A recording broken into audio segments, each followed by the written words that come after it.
Let me start by appreciating everyone here. My name is Daniel. I'll be talking about steps towards sustainability and focusing on biomass conversion to hydrogen and methane. So, but before I proceed, let me just give a little more information about myself. I'm a biochemist. I graduated from the Federal University of Agriculture, Abeokuta, in the year 2010. I proceeded for my master's program at the University of Lagos and graduated in the year 2014. After this, I worked for about 5 years in the pharmaceutical sector with two companies, Pharmaethics Limited and Worldwide Healthcare, the Roche division. From there, I proceeded for my doctoral studies here at the Federal University of Rio de Janeiro. I've been here since 2019, being supported by the World Academy of Sciences. Here is the team I work with now in Brazil. So just to go a little bit into, the theme, of what I'm actually doing here. Generally, what I'm working on, my research is centered around the sequential production of hydrogen and methane from cassava starch and sugarcane bagasse. I'm being supervised by Prof. Viridiana. She's also here this morning, and Prof. Ricardo, Prof. Viridiana of the National Institute of Technology, Prof. Ricardo of the Institute of Chemistry, Federal University of Rio de Janeiro, and Prof. Haila, also from the National Institute of Technology. And my research activities were divided into two major phases. One has to do with the biomass pretreatment, which is being done at the bioethanol lab in Federal University of Rio de Janeiro. While the second aspect is done involves hydrogen and methane production, and this is done in the biocatalysis lab in the National Institute of Technology, Rio de Janeiro in Brazil here. So, but before I proceed, I would just like to give a few information about these two labs where I work. Starting with the bioethanol lab, it's a lab in the Institute of Chemistry in the Federal University of Rio de Janeiro, and here the mission is to develop research and development activities from processing of plant biomass and microalgae, through biotechnological routes. And the research lines are actually centered around biomass and algae conversion, technologies around that through different enzymatic routes to generate bioproducts. So we have different biomass being used in this lab, from microalgae to acai seed. We have wood, wheat straw, sugarcane bagasse, and the likes. And the process usually, what we do there usually involve biomass characterization, the pretreatment of the biomass, which I'll still talk about later, enzymatic hydrolysis from our lab-made enzymes, to just to make this biomass simpler, for whatsoever we want to use them for at the end of the day. I'll try to communicate in in a time that everybody here will be able to follow. All right. So having said that, let me give a little background also about the National Institute of Technology that I mentioned earlier. It's a research unit of Ministry of Science, Technology, and Innovation here in Brazil. It was founded in the year 1921. And actually, this year marks its 100 years anniversary. Well, the mission here is to Brazil's sustainable development through technological research, knowledge transfer, and innovation promotion. So, in the National Institute of Technology in Rio de Janeiro, we have about 22 laboratories. We have them listed here. And of these laboratories, I work in biocatalysis laboratory, which is one of the labs in the division of catalysis, biocatalysis, and chemical processes. What we do involve the use of certain substrates and raw materials, such as ethanol, glycerol, plant biomass, sugars, agricultural residues, and carbon dioxide. And we use this to produce products, as we have here on the screen, second generation ethanol, biocombustibles, well, hydrogen and methane, which are actually my own focus here. Now, let me give a little background about my motivation, for this research, okay? I'll talk a little about the energy situation in Africa. Well, as we can see in this picture, I had my share of this while growing up. And I'm sure many Africans will be able to connect to this power failure, not having electricity to do certain basic things.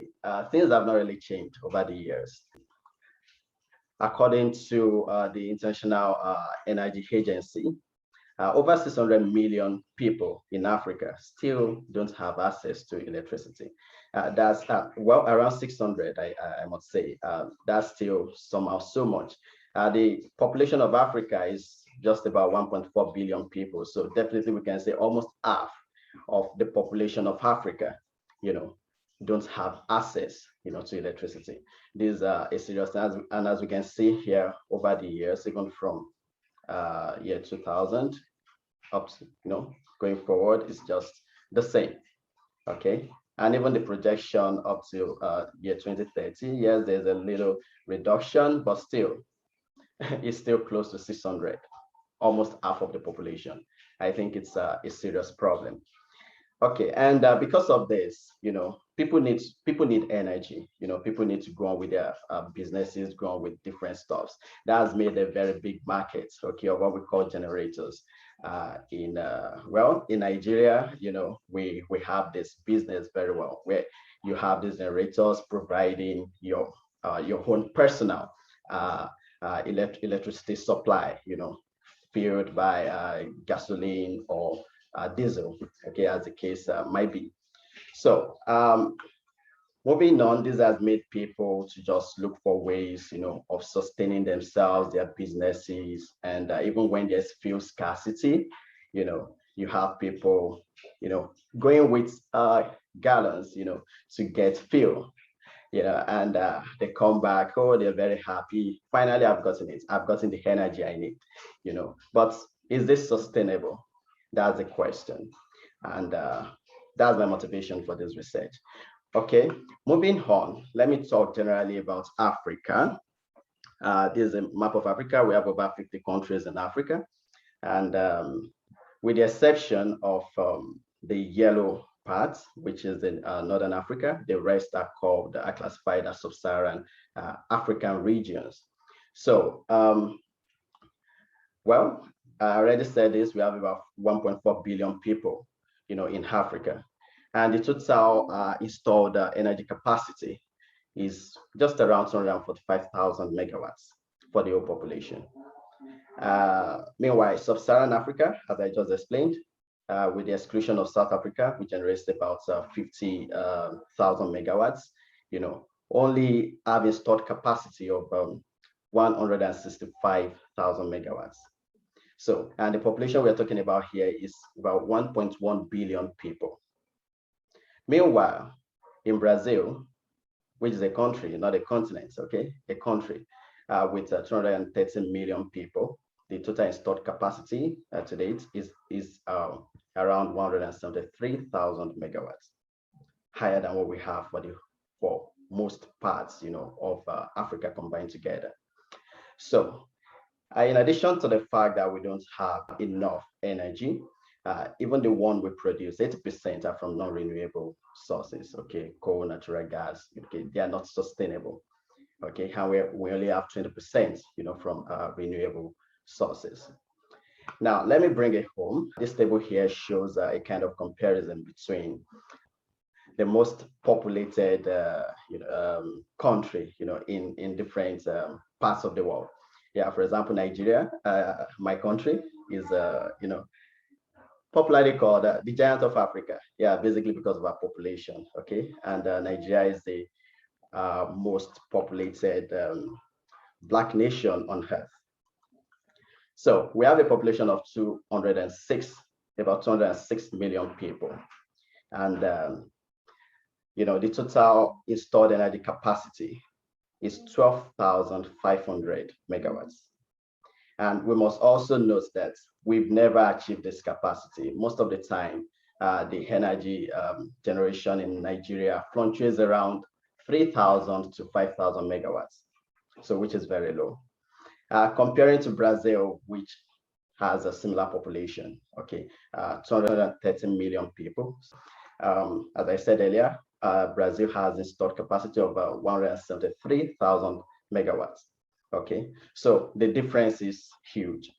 Now, out of this total installed energy capacity, we have a renewable part, right? The renewable part in Nigeria is just 2,000 megawatts out of the 12,500. That is even less than 20% of the total energy capacity.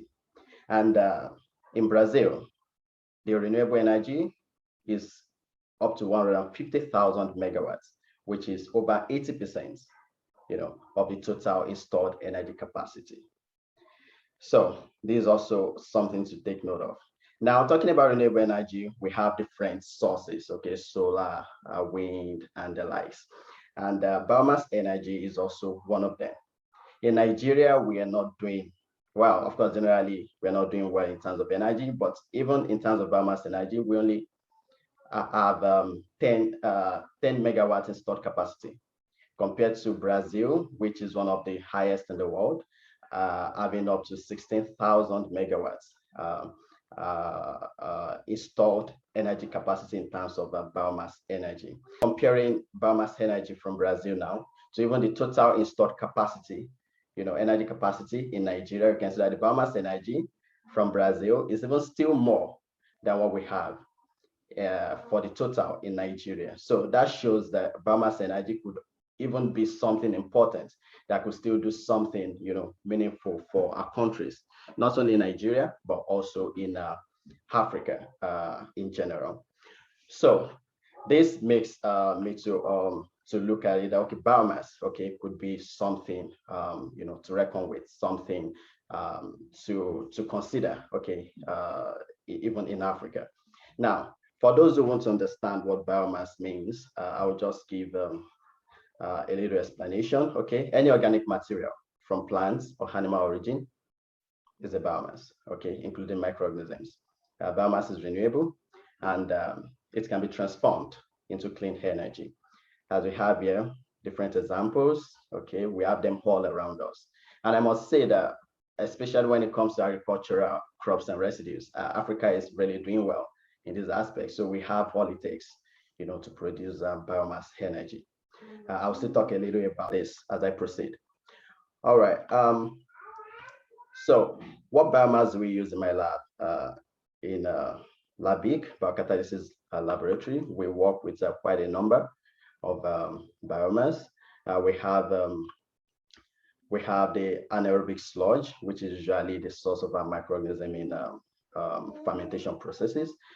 We have different works, okay, with sugarcane straw, sugarcane bagasse, palm oil meal effluents, cassava, glycerol, saici. So we have all these works going on where we do the bioconversion of biomass, to energy, to hydrogen and methane specifically.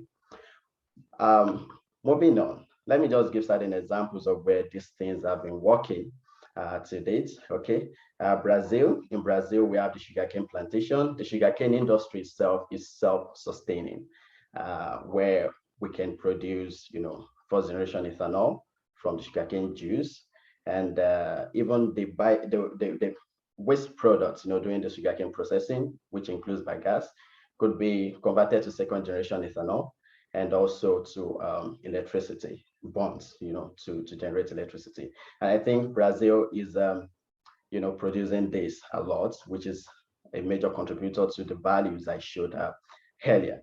So this ethanol is used in fleets, is used in their cars. Okay, so we have flex cars here in Brazil that use ethanol. And in the same way, in the US, corn is the principal biomass used for this purpose. Okay, the corn starch could be converted to first generation ethanol, and other products, const over cellulosic biomass, principally, could be burnt for electricity or also converted to second generation ethanol. So another example is in Sweden, where another biomass is being used, food waste. This has been, being used for quite some time now, where the food waste is converted into biogas, or let's say biomethane, and we have biogas-driven trains in Sweden, biogas-driven buses in Sweden. So these are applications. These are interesting applications of biomass. So all right. So moving on from here, apart from the fields I've mentioned earlier, talking about ethanol, talking about biomethane, hydrogen is also another field being discussed, being talked about recently. People are discussing, oh, hydrogen, is it clean? Is it not? Is it good? Okay. And I think compared to other fuels, as we can see, even diesel, kerosene, gasoline, hydrogen has a very high energy density, which makes it a very good energy source. So one thing that makes the discussion interesting, apart from the energy density, is the fact that the combustion of hydrogen is clean. Okay, when you combust hydrogen, you have just water being produced. This is very clean. However, the current production of hydrogen is from about 80% or so is from natural gas, which releases, CO2 into the air, greenhouse gases, something we won't want to happen. So an alternative to producing this interesting fuel could be the use of biomass. And that's why we are looking at this, this research in our lab. All right, so talking about biomass, as I said earlier in the introduction, I'm working with two biomasses. I have sugarcane. Because it's actually Brazil is the leading producer of sugarcane. Okay, so over 640 million tons are being produced yearly, is used, in the sugar ethanol industry. However, this process of generating ethanol and sugar could lead to production of certain in quotes, waste products, okay, but in the real sense, it might not be a waste, okay, so by gas, which could be used for other things. So my work includes the use of this sugarcane bagasse. And in like manners in Nigeria, Nigeria is the leading producer of cassava in the world, so with over 59 million tons being produced per year. So it could also be a very good source, of energy for us. The different, the starch content, starch could also be extracted from peels and the likes, and we can use for different productions. Okay, so how do we produce hydrogen from biomass? Yeah, there are several different ways, different biological ways of producing hydrogen. We have photofermentation, dark fermentation, microbial electrochemical cells, photolysis. But out of these processes, dark fermentation is considered as the most interesting, principally due to the advantages such as high hydrogen production rates, low energy demand, and the potential of using organic waste and wastewater streams. Yeah, however, it has its limitations too, such as low energy conversion efficiency and low hydrogen yield. Okay, let me just try to give us a kind of a little more details, right, about how this process happens. So it is the hydrogen production, happens into the three steps. Okay, we have the hydrolysis, acidogenesis, and the acetogenesis stages, of this production process. Well, this process involves it's called dark fermentation, right? And it involves the use of bacteria. So there are different bacteria responsible for the different processes: hydrolytic microbes, acidogenic bacteria, and so on. So we have in a lab in Labic, we have anaerobic sludge as a source of our bacteria, and we have a way of enriching the different microbes, for the different processes. Okay, so having said that, we have hydrogen being produced. However, the effluents from this production are also rich in organic matter. So, and that's why we also consider using the effluents, for methane production in a stage of methanogenesis. If we are only interested in the hydrogen production, we are always careful about other bacteria that might be in our, inoculum, just to prevent the homoacidogenic and homoacidogenic bacteria and the hydrogenophilic methanogens, from using up the hydrogen we've produced. So we try as much as possible to prevent that from happening. So, well, let me talk about this. That's the rate limiting step of this whole process is usually the hydrolysis stage, because biomass, depending on the type of biomass anyway, could have a very high recalcitrance. So we engage certain pretreatment technologies, to make the biomass easier for processing. Such it could be physical, like extrusion, hydrothermal processes, could be chemical, acid and bases, or biological. So, and this enables us to even have independent control of the whole process and reduce the process time. Okay, so I will talk a little about the pretreatment process.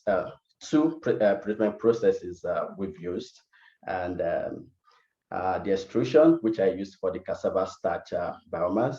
It was done using an extruder, a twin screw extruder. As you can see here, we have the two screws, okay, with different parts for different purposes. I won't go into the details, but the basic thing behind the operation is the use of mechanical force, the shearing effect, and also the application of heat, to help in producing the biomass. So what we observed was that when starch only, okay, was passed through the extruder, we didn't have accumulation of biomass, and the pretreatment effect was low.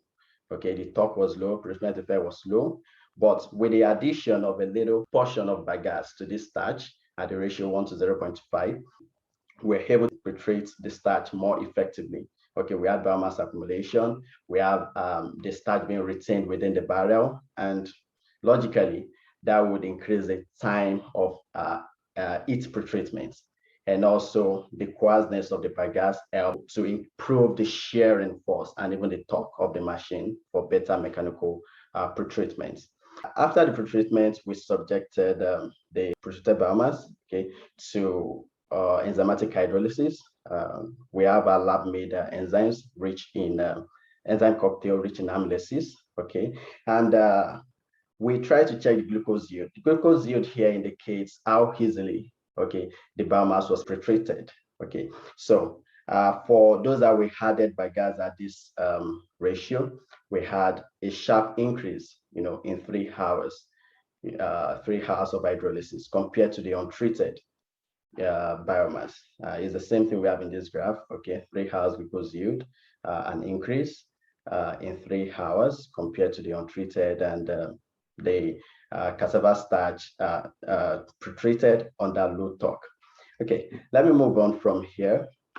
From this work, we deposited a green patent just titled dry extrusion pretreatment process of starch, heated by gas for better starch saccharification for the production of glucose. So we have this deposited with INPI, which is an institute here for patents. And we also have an article submitted as regards this work. So just to show us and the other treatment used, which was used on sugarcane bagasse now. This is the hydrothermal pretreatment. This involves the heating, of the biomass, at high temperature and pressure for some time. So what this helps to do is to break down the biomass, okay, into hemicellulose, and the solid fraction, which has a cellulose component. So here we have the liquid. So we do the filtration, separate the hemicellulose from the solid parts. So this is the machine hydrothermal equipment used for this process. Okay, now I will just talk a little about how we produce the hydrogen and methane in our lab, in the biocatalysis laboratory. As I said earlier, our inoculum source is the sludge. So if we want to produce hydrogen, we try to do a kind of heat pretreatment for the sludge to enrich hydrogen-producing bacteria. So we have our reactors here. We have the sludge, which is the inoculum source. We have the substrates, being added, which could be the pretreated biomasses that I explained earlier. Okay, and we set the conditions, for the fermentation, and we run it. So we check at intervals, okay, to see how much gas is being produced. As you can see here, the pressure has increased. So here you could have hydrogen, if that's hydrogen and carbon dioxide, depending on what we are producing. At that point, it could also be methane and carbon dioxide. And we measure the contents, okay, the hydrogen or methane content of the gas produced using the gas chromatography. Okay, moving on from here, I'd just like to say this, that we have increase in the use of hydrogen these days. And recently, this train was launched, I think in Germany, okay, by Alstom, which operates on hydrogen gas. Okay, we have, hydrogen fuel cell cars also. So, well, could we meet the needs of these automobiles using biomass produced hydrogen? Okay, so this could be something very interesting for us. As I've said earlier, the use of biomethane or biogas is already being used in different countries, so we can still work on this area, even in Africa, and use this technology. We have the environment conducive for production of biomethane in Africa. We are in a very good environment for that. So I think we can make use of this, and we can have sustainable processes, okay, being used. All right. So in summary, let me just do a little recap. Well, full energy access remains elusive in Africa. Okay, as we've already seen, even to 2030, several people will still have access to electricity. Most of the energy generated are from fossil fuels, okay, and they are not renewable and, of course, not sustainable. We have enormous opportunities to grow in Africa in the renewable energy sector, and biomass, okay, could contribute significantly to the energy generation in Africa. And we need to make more investments. Favorable policies, okay, should be made in this line to help in achieving the goal of sustainability. My name is Ifeoluwa. Well done. Thank you, Daniel, for that presentation. We are proud of you here in Nigeria, and thank you for the great work you're doing. We are excited to be part of this conversation. We are glad.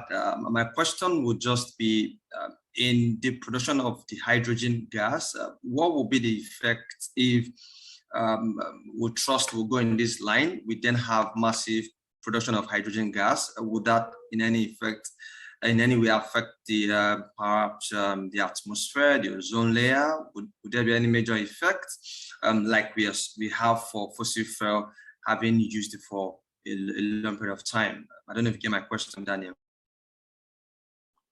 Yeah, thank you very much, Ifeoluwa. Yeah, so as we speak, hydrogen is being produced. So it's not that we are not having hydrogen being produced. It's just for different things, okay? And from the presentation, I said 80% of the hydrogen being produced, about 80% of the hydrogen being produced currently are from natural gas, okay? So what we are trying to prevent here is, can we redirect, okay, the production? Can we reduce the use of fossil fuels, okay, and then focus on biomass? So that's what we're trying to achieve here. So it's not that hydrogen is not being produced already. We have it, we use it, okay? So, but what can we do to reduce this external emission? Okay, the production from natural gas is not clean.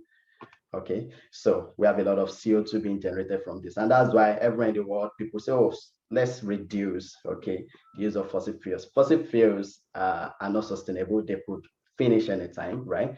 And they are not also adding much to they are not benefiting the environment, in that way. We're generating energy from this, but they're also polluting the environment. So what if we can just use something we have always with us, okay? That even if we don't use them, they will just go to waste, okay?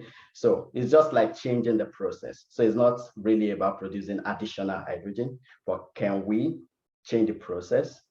Can we produce it in a cleaner way? Thank you. Yeah, thank you very much. Thank you. Well said. Thank you. Well done. We are proud of you here. Thank you. Thank you very much, Daniel. Thank you, everyone. So apologies from my own end if some of my questions seems a bit from the layman's perspective. So Dan, I really enjoyed the presentation. Thank you very much. And I enjoyed the part where you showed us practical applications for the hydrogen production. I just wanted to ask, you being a Nigerian and understanding our system in Nigeria, in Africa better, this, not technology, this process, is this something that you think we can easily replicate in Africa, or do you think it's something that will be a little bit, I just want your own perspective. Is this something that we can, I understand the advantages, I understand the benefit to the climate, but I'm just looking at, is this something that we can easily do based on the way you understand our environment? Thank you. Yeah, thank you very much for that, Pame Beauty. That was my manager where I was working back in Nigeria before coming to Brazil. Thank you very much for that. Well, yeah, in Nigeria, we have our own situation, right? Well, this is what I would say. It's possible. Okay, it is very, very possible. So if some other countries could do it, Nigeria could. So it is very possible.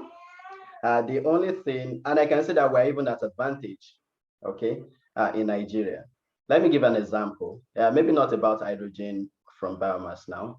Let's talk about the one that is already well established, biomethane production or biogas production from biomass, okay? Looking at the situation in Sweden. Sweden is a cold country, and they are producing this from food waste. And I believe they put a lot in place because the weather there is not really conducive for this process. They spend a lot of money, to be able to maintain the temperature, okay, required for biogas production. In Nigeria, we're at advantage. We are in the tropics. Our temperature is mild and maybe too hot, so we can do a lot. But where the problem lies is just around let me say the political will, okay, to get this done. Well, that's maybe I can't help in that area. So, but if we have a government who is willing, to invest in this kind of thing, okay, I think it's something that is very possible. Okay, so we talk about our situation. Politics is a big problem. Okay, but still, if we can bypass that, I think it is very possible we do it. I have some question. Maybe is a similar for the last one, but I want to put them. So you say that Africa, we have a space for producing clean energy, right? What do you think is missing for us produce it? And another one is the world is in the energy transition, and we still have fossil energy, as you said. And how far we are compared to the world in the clean energy produced. Thank you for that. So it's related to the last, the question I answered the last time. Yeah, yes, I did. I get it. Yeah. So basically, what is missing is just the will. If we have people who are ready, to do a thing, I believe it's possible to get this done. I will just summarize it and just say it's the will, to get things done. We have everything it takes. And I'll be very blunt here. Nigeria, especially where I come from, being the giant of Africa in terms of population, in terms of many things, should not be the one still producing, generating 3,000 to 5,000 megawatts of electricity. So where we have smaller countries, being that if we have the will, we can do it. Whenever we want to do something, we know how to go for it. Okay, so basically, I'll just say it's the will. Talking about fossil fuels, yeah, there's a discussion around this all around the world, saying that it's gradually running down. Okay, it will run down because it's not renewable. Okay, so in the next few years, and and that's why the discussion is going on about clean energy, right? So we have people going for clean source of energy, such as the use of even electric cars. Okay, and we have it that very soon, in Nigeria. Let me put it this way: in Nigeria, we have many cars, right, running on gasoline. Okay, diesel, all these products of fossil fuels. Yeah, and we're enjoying it because maybe the country is getting a lot of money from the exportation of crude oil and the likes, and maybe from the sales, I don't know. But in the next few years, we might not be in the same situation. And the best thing to do is to act now, okay, before it becomes too late, that even people won't even need the crude oil we have anymore. Fossil fuel is getting used up. Okay, we need another source, and we need to produce cleaner energy. Thank you. I don't know if I've answered your question or there's still another one. This is a little related for this answer. Thank you. Just as I was saying before, just to add up, like at first, Daniel mentioned that only in Nigeria, the electricity or energy production is like a tenth of Brazilians' productions, but they have a similar population, right? So every effort towards improving improving source of energy or new source is very welcome. The main focus for Africa as a country should be turning those research ideas from people like Daniel and other researchers into practice, because resource to do this kind of effort we have, but we just are not interested yet, unfortunately.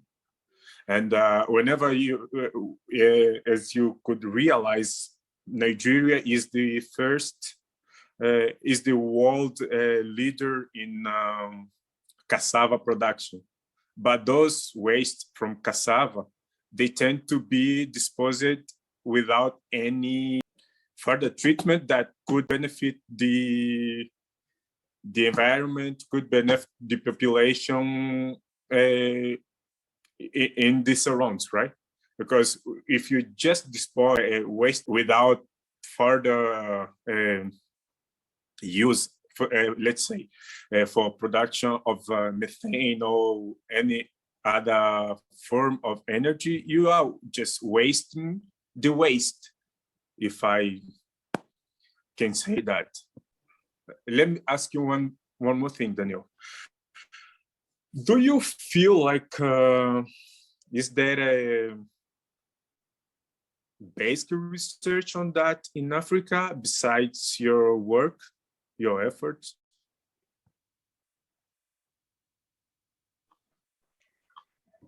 Yeah, so I think around biomethane production, there are some people working on that. On hydrogen production from biomass, I'm not really sure of that.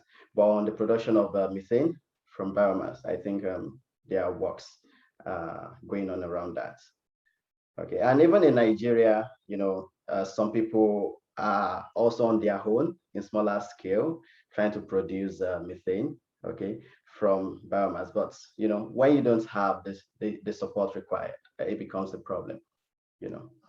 So that's the situation.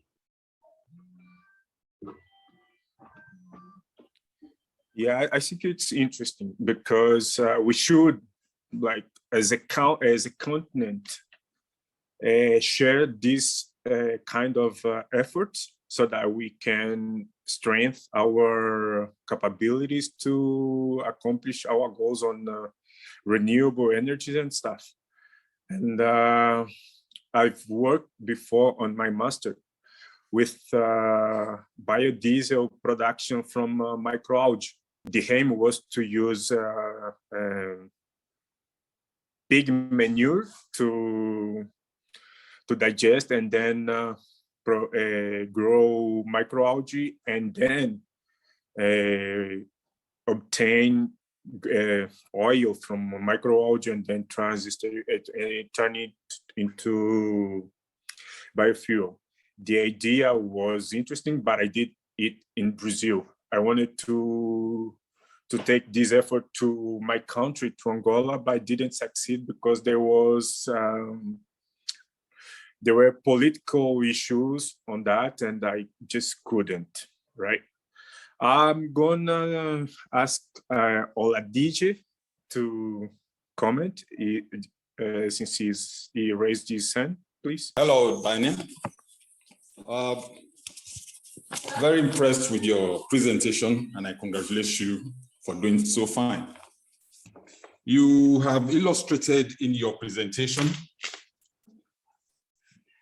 the huge energy deficits in Nigeria, and indeed African countries as a whole. However, in your presentation, you also mentioned the political will of the ruling class to be able to adopt this kind of novel project. But my fear is that, anyway, you are aware with the situation in Nigeria before you left, that homes are always responsible for their own energy generation.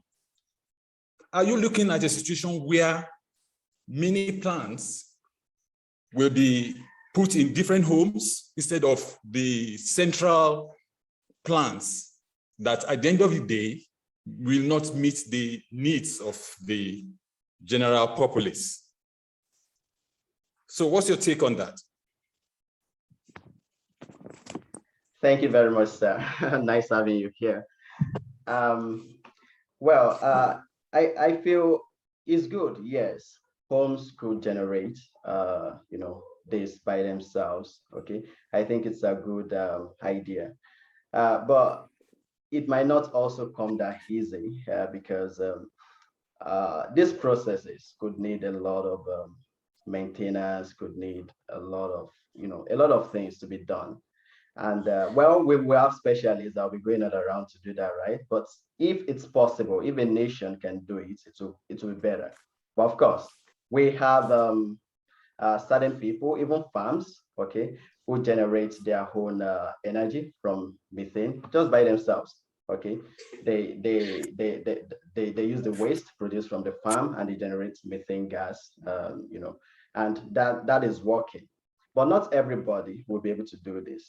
Even if we say homes should do that, it will still, I don't think, okay, everyone will be able to do that. So the government is still there to help quite a lot of people. Even now in Nigeria, there are many people run on generators. How many people could sustain, putting on generators for 24 hours, even though they have generators in their homes? So these are the problems. So the government still has a way of coming in, and this technology we're talking about is not even that it is very cheap. It's not cheap. Okay, so we're only looking at either, okay, the benefits outweighs the cost. And of course, even the fuel being used currently is still being subsidized by the government. So that's why people could still afford. And recently they were talking about, complete removal of subsidy in Nigeria. And you see the way people were shouting, because people know that they won't be able to do that on their own. So that's the challenge. Yes, a few people may be able to do this, but still it won't meet the whole population. That's what I think. Thank you. Yeah, thank you. Mr. Olajide, I'm sorry if I didn't call your initial word, spoke in mind. I have on this call also Dr. Jeremiah, who also has a PhD in biochemistry, and we're having a chat back end, and he raised that question. Currently, I'm sure Daniel is aware that Dangote refinery is expected to cost about 19 billion. And the question that we're going to ask you is, although you mentioned it, that in terms of cost, is that cost benefit, would that be an advantage to consider in pushing this to those who need to do this? I don't know if that question makes sense, Daniel. Okay, thank you, Ifelua. Yeah, so as I mentioned, in the last question, this process is not cheap. Okay, this is clear.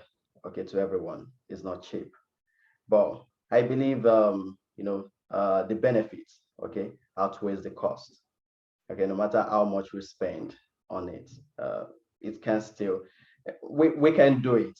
Okay, everybody now is talking about global warming, talking about different things happening around the earth, the temperature rising and several things. Okay, not only looking at even the energy we generate, which is clean. Okay, let's look at the benefit it has on the environment. Okay, so by the time we put everything together, okay, the benefits on the environment, the fact that we are producing energy, the fact that we're producing clean energy, because that's another thing. Okay, we'll come to say that, okay, we can spend on it. Okay, and as I said in the last, while answering the last question, even the refined oil, okay, that we're using is also not cheap. Okay, several governments, of different countries also subsidize, they give support even to make this affordable, to the citizens. It's not also cheap.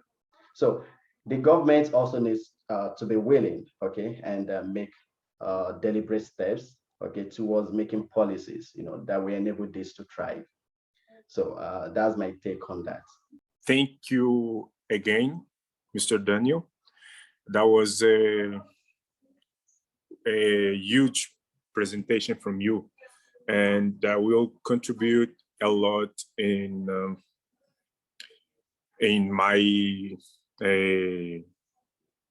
our group. And me personally, it clarified a lot of things that I was that I had like some issues.